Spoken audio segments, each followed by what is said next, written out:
உலகத்துல இந்த ரெண்டு விஷயத்தை ஆழமா மனசுல பதிய வச்சாலே நம்முடைய எல்லா பிரச்சனைகளுக்கும் கவலைகளுக்கும் இதான் மருந்து, இதான் மந்திரமும் கூட.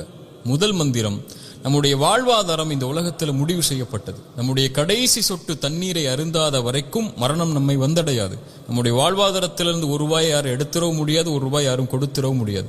நம்முடைய தாயுடைய கருவறையில் நாம் உதயமாவதற்கு முன்னதாகவே இந்த வாழ்வாதாரம் முடிவு செய்யப்பட்டது. முடிஞ்ச வரைக்கும் முயற்சி செய்யணும், அல்லாஹ் கொடுக்கறது கொண்டு திருப்தி ஆயிரணும்.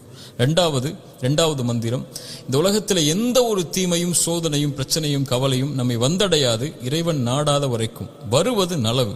குர்ஆனுடைய இந்த வசனத்தை கேளுங்க. قُلْ لَنْ يُصِيبَنَا إِلَّا مَا كَتَبَ اللَّهُ لَنَا هُوَ مَوْلَانَا وَعَلَى اللَّهِ فَلْيَتَوَكَّلِ الْمُؤْمِنُونَ.